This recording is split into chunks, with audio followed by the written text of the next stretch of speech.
গ্রীষ্মকাল এলেই বাগেরহাটে শুরু হয় এক মিষ্টি প্রতিযোগিতা। কে বানাবে সবচেয়ে খাঁটি তালের গুড়।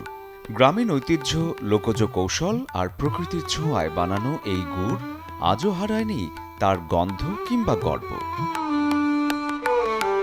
বাগেরহাটের মানুষের কাছে এটা মিষ্টির মৌসুম। এই সময়টাতেই তালের গাছে ঝরে পড়ে সোনালি রস, আর সেই রস দিয়েই তৈরি হয় দারুণ সুস্বাদু তালের গুড়।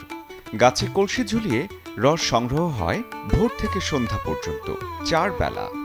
রসটা প্রথম আনিয়ে চাকুনি দিয়ে রসটা চাকার পরে ওই গুড় দিয়ে জ্বালাইয়ে যখন মৌজল হয় আস্তে আস্তে, তারপরে ফোট দিয়ে তারপরে আর কি মুসি গুড় করি।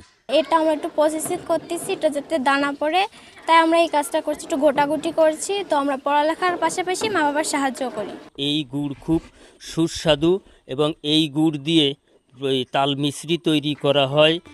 রস প্রথমে ছেঁকে নেওয়া হয়, তারপর মাটির চুলায় জাল দিয়ে তৈরি হয় গুড়। প্রাকৃতিকভাবে তৈরি হওয়া এই গুড়ে নেই কোনো কেমিক্যাল বা প্রিজারভেটিভ, তাই এটি স্বাস্থ্যকর এবং পুষ্টিকর, যার মধ্যে থাকে প্রাকৃতিক আয়রন, ক্যালসিয়াম ও অ্যান্টিঅক্সিডেন্ট। 2 রকমের তালের গুড় হয়, পাটালি আর ঝোলা।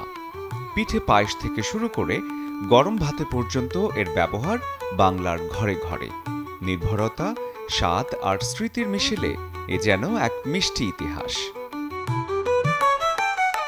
বাগেরহাটের অনেক এলাকায় আজও বাড়ির উঠোনে বানানো হয় এই গুড়।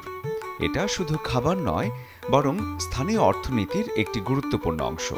তালের গুড়ের এই ঐতিহ্য ধরে রাখার পেছনে আছে প্রজন্মের পর প্রজন্মের নিষ্ঠা আর ভালোবাসা। শরীফুল হক, চ্যানেল 24।